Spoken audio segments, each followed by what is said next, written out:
What's up, everybody, and happy Tuesday out there. Trey Griggs, founder and CEO of Beta Consulting Group, here for episode 209 of Standing Out, a podcast about sales, marketing, and leadership. We are really excited that you're with us today. We got a great week of shows this week. We actually have an extra show because I don't know if you guys remember, but last Tuesday we got a little sick. Don Everhart and I were both at Manifest, and we both came down with something, and so we had to postpone that show. So today we have episode 209. Tomorrow we have episode 207. I know it's a little out of order, but deal with it. And then on Thursday we got Brendan Bailey of Highway coming in on Thursday. It's going to be awesome. Then next week we got Brendan Wilson and Sonny Catlett. I'm telling you, just a stacked lineup. Some of the best executives and entrepreneurs in the industry. So a lot of great shows coming up. So excited that you're with us today. So today, tomorrow, and Thursday, 2 p.m. Central. Make sure you join us for that. Also, just to let you know, today is Valentine's Day. Just a reminder out there, fellas. Listen, it's Valentine's Day. Today, I got in my date with my wife. That's my wife, Tammy, there up at her office at school. So brought in a little Subway and had to go to the principal's office. And I got to tell you, it's a lot better being in the principal's office now than it was when I was a kid. But listen, no matter what you're doing today, make sure that you do something special for that special one in your life. Maybe dinner plans tonight, some flowers on the way home from work, whatever it is. Make it a special day. Take a picture, put it on social, and encourage everybody else to do as well. Listen, we got to take care of the ones that we love. So Valentine's Day, have a good time today and enjoy. All right, everybody. We've got a phenomenal guest on the show today. I'm super excited to bring him on. I met him a couple years ago. He's a golfer, and he's doing some great things as an entrepreneur in the industry. Everybody give it up for our friend, Heath Treasure of Super T Transport.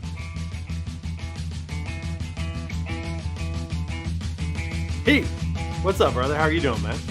How you doing, Trey? The song is building up. I feel like we need to let it play just a little bit. Addicted to the shindig.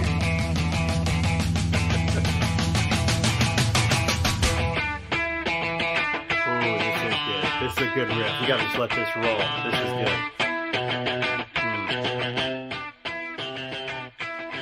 That's a long intro.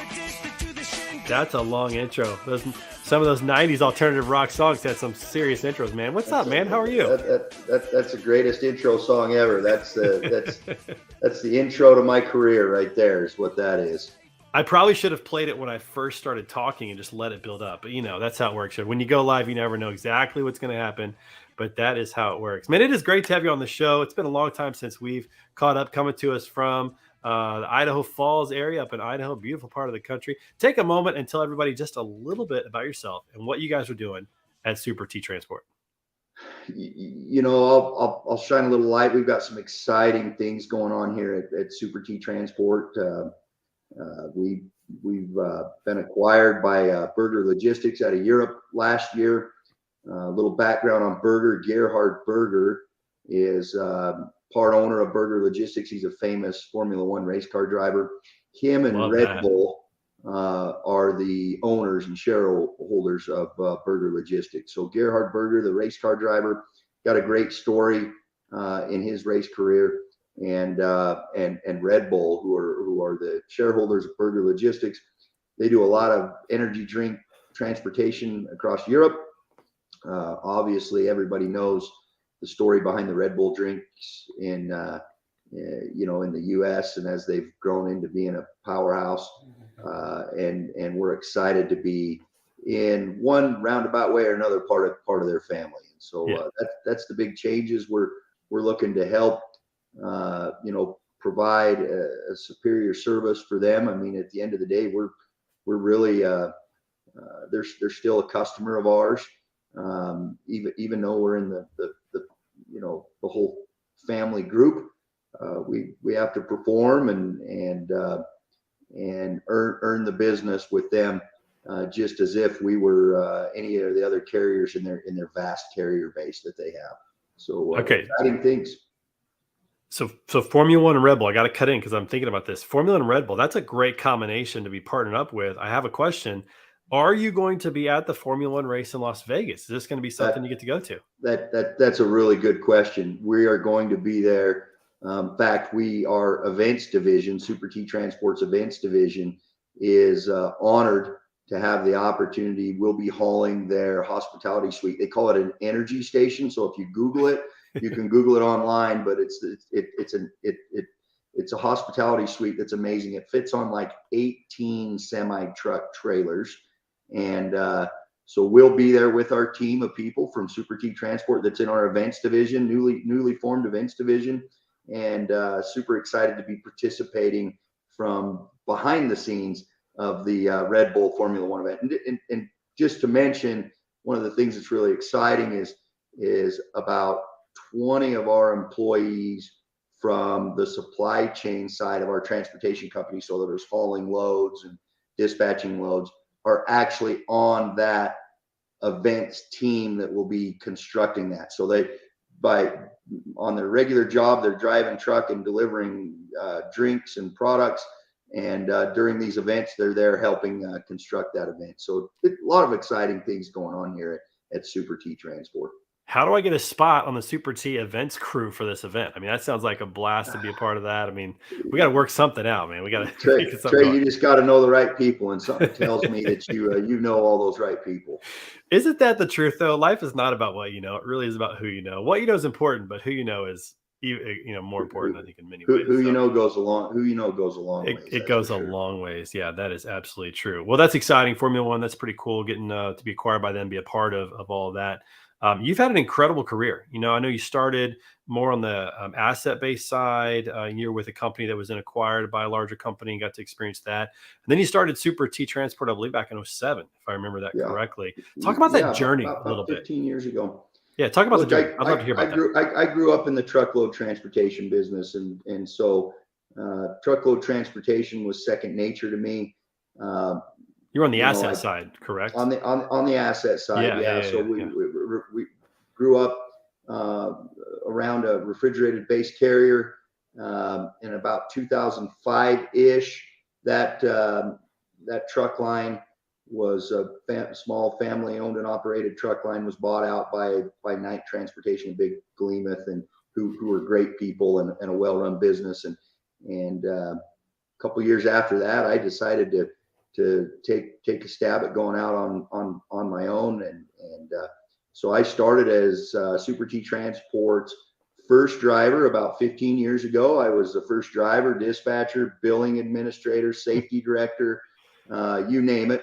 I was the first at everything, and long weeks, long days, lots of hours put in that truck, and coming out of the truck and growing our truck line through acquisition and internal growth to the multi-million-dollar business that it became, and then selling to Berger Logistics, who we're super excited to be proud of as they establish their footprint here in the U.S. It's a tremendous story that, the answer is hard work.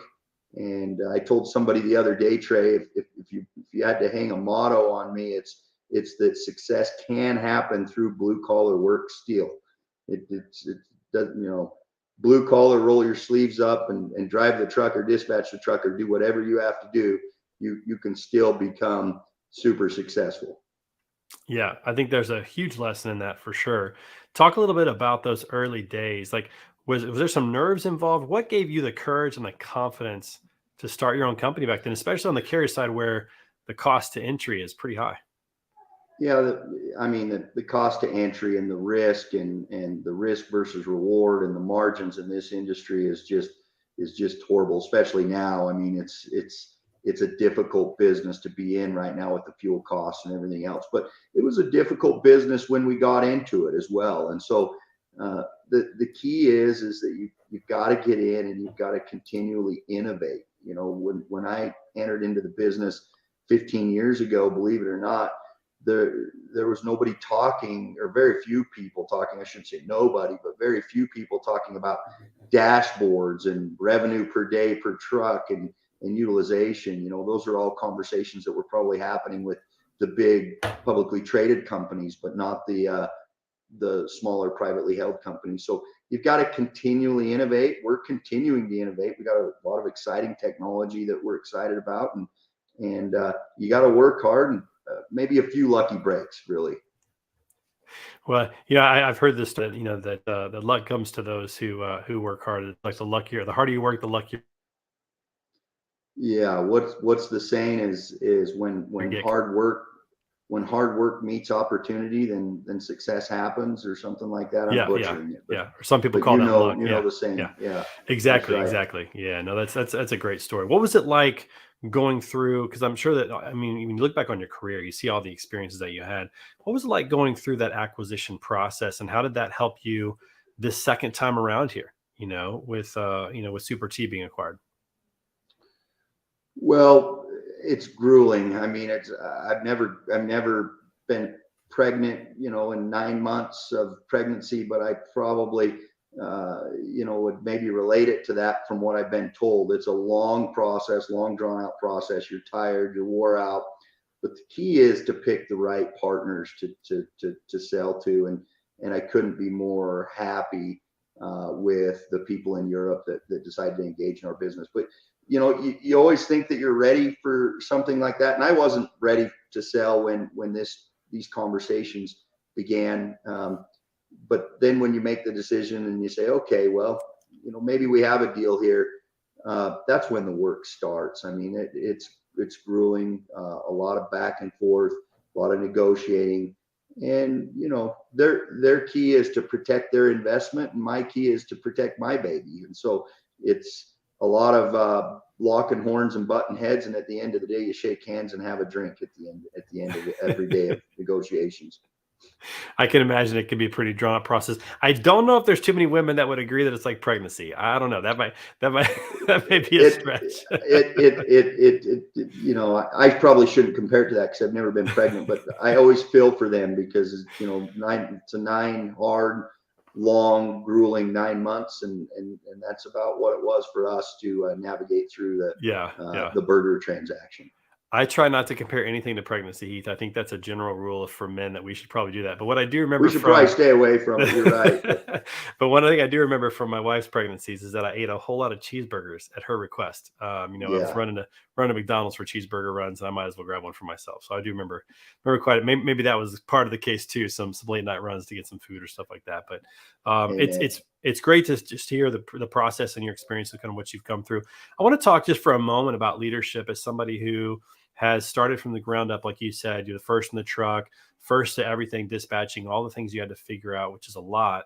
And then to grow that, through some acquisitions, but through organically as well. There's a lot of lessons in leadership that I'm sure that you have learned either by watching others or maybe by making the wrong decisions or making mistakes or making the right decisions and seeing how they paid off.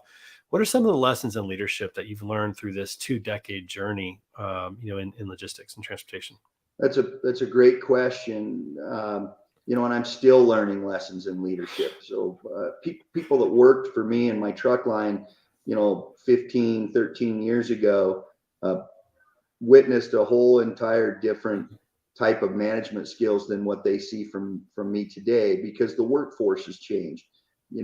13 years ago, you could hire a dispatcher or an operations personnel, and you can grind them to the bone, and you can pay them as low as possible. And you all could put in 13-hour days, and then they were happy to show back up to work the next day and have a job.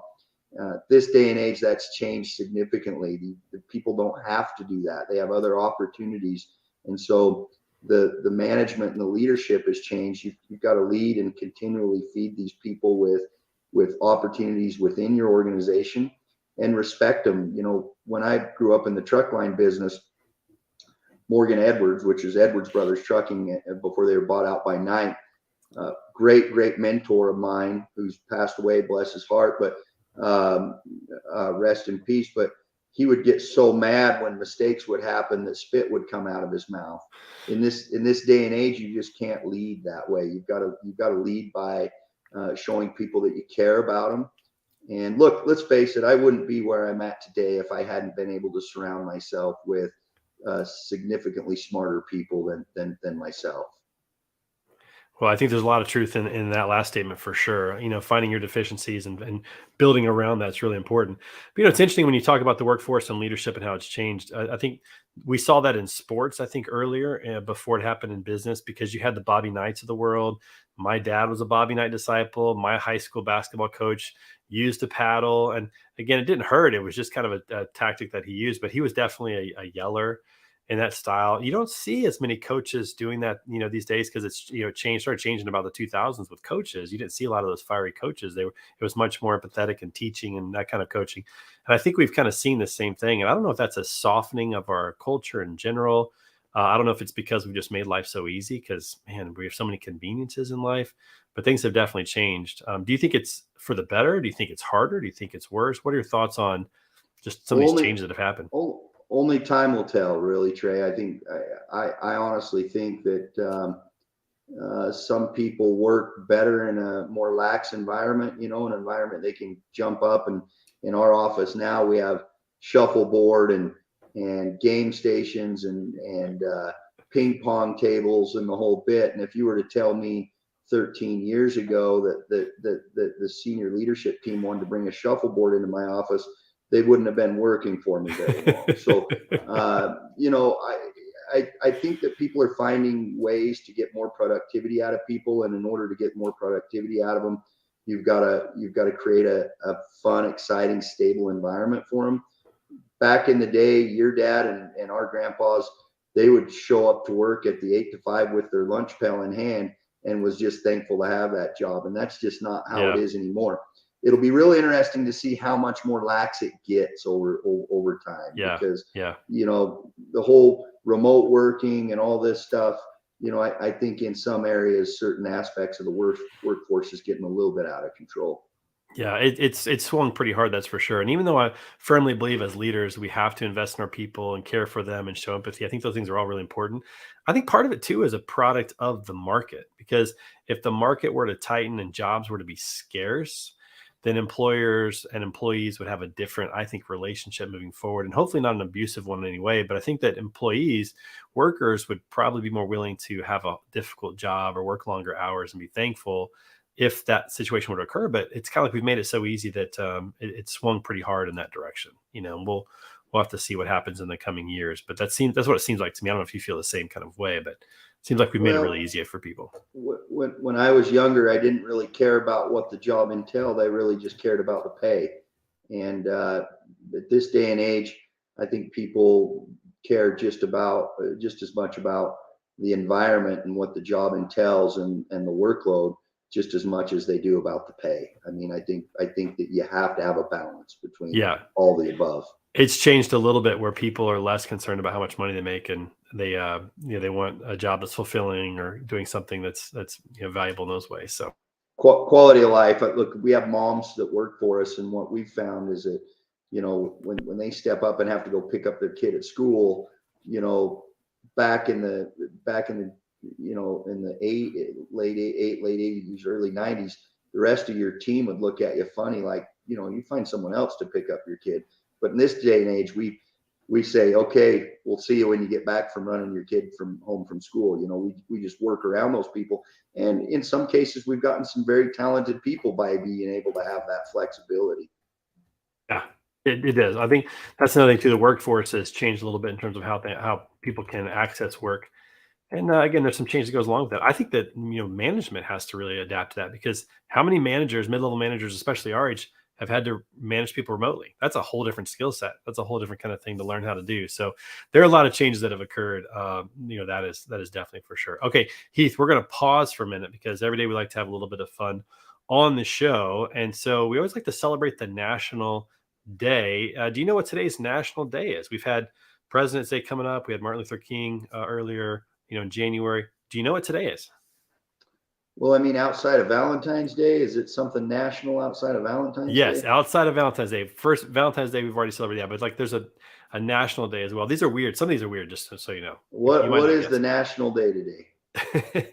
It is National Library Lovers Day. Are you a reader, my friend? You got to love a good library. Yeah, indeed. I read motivational books and business books frequently. Yeah, likewise. And you and I both remember the days. Some people won't remember these, but I remember the days of going to a Borders or to a Barnes and Noble and looking for a book and sitting down and kind of previewing a book and spending hours in a bookstore. So I fondly remember those days back in the day. But Not many people do Now that it's with anymore. your phone in your hand as you scroll through the book inventory that you can download into your Kindle, right? That's right. That's right. Or maybe on Amazon on your computer. It's definitely That's changed. right. That's definitely true. What are some of your favorite books that you have read? Maybe some leadership, some motivational, some business books. What are the ones that really Oh stand out for you? man, I mean, Shoe Dog, the Nike guy, that's a great book. I really like that. Ooh, I haven't read that one. I I want think to. it's Yeah. called Yep. Shoe Dog. Yep. Goggins is just phenomenal. If you need some horsepower in your life, that That guy, guy's something else. his book is chuck full of it. There's a whole list. Obviously, you've got the standard ones. That the Covey books. I think they've made a pretty big impact in my life. I read a book once, I can't remember the name, but it talked about the JetBlue founder, Neeleman, who I just heard the other day is like starting up his 6th or 7th startup airline. I mean, you got to love guys like that just has it in them. So just to name a few, you caught me off guard. I probably have a whole list of books, but I love me a good book. That's for sure. Well, that's what we do when we go live. We catch people off guard to see what's really in there, right? I mean, that's kind of how it works. But I think of How to Win Friends and Influence People, Failing Forward by John Maxwell, and so many others. A lot of pretty good books out there to read. There's not a loss for information. This is definitely the information age. You can learn just about anything you want to learn these days. That's for sure. Okay, well, excellent. So National Library Lovers Day, everybody. Enjoy a good book tonight by the fire if you'd like, after your date night with your spouse, if you'd like to do that. The other thing we like to do is a random question, and we have ourselves a random question generator. So let's go ahead and play the random question generator. Let's see what question we come up with today.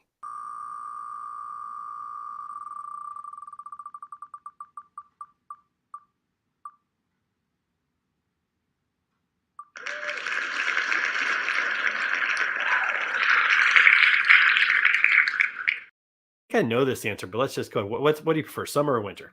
I'm a summer guy all day long. I got to have sunshine and vitamin D, man. And summers in Idaho are beautiful, man. Really pretty area up there. Do you spend your summers there in Phoenix? Yeah, I spend a lot of time in the summer in Idaho. Phoenix is a little too hot. I've got ADD, and so I'm on the move all the time. So I spend most of my time in the summers in Idaho, and a lot of time in the winters at my house in Arizona. So you get summer year round, is what you're saying. I've been fortunate enough to engage in the best of all the worlds, but I do have to come back to Idaho for business quite frequently, and so I get to play in the snow. In fact, there was 4 or 5 inches of snow fresh on the ground this morning when I woke up. It's beautiful. I remember in Hence 1997. the hoodie. That's right. You got the hoodie on. In 1997, I got to play in the NAI National Championship in Nampa, Idaho, just down the road from Boise there, just a little further west from where you are. And that was my first experience in Idaho. And man, when we landed on the ground and I saw the snow-capped mountains, it was mid-March. It was amazing. I've never seen anything like it before in my life, being from Missouri. And so beautiful part of the country, just a beautiful area. Man, can't beat that. Summers there would be pretty awesome. What's the number one thing you like to do in the summer in Idaho? Recently I've gotten into hiking. I like to hike. I really like to boat and fish. I mean, you can't find better boating and fishing weather than Idaho summers. But hey, my go-to is the golf course. I'm one of them guys that is the master of nothing, but I'm into all of it. I hunt a little, I golf a little. I ride motorsports. It's a little bit of everything. Yeah. Golf is always the go-to though. 100%. And that's why I would also indicate summer. Even though I love winter and I love Christmas and all that, summer is kind of the only thing for me because there's nothing better than going out and playing some golf. And I'd rather sweat through a round of golf than to be cold in the winter. So I'm with you. Summer's really kind of the way to do that. That's for sure. Amen. We're going to have to hit the golf course, my friend. You and I, we're going to hit the golf course sometime. We're going to have to. Yeah, you'll have to come pick some money out of my pockets is probably what we'll do. Well, that's the only time I bet because it's kind of fun. I have a little bit of a say in how it turns out. So we may have to make that happen.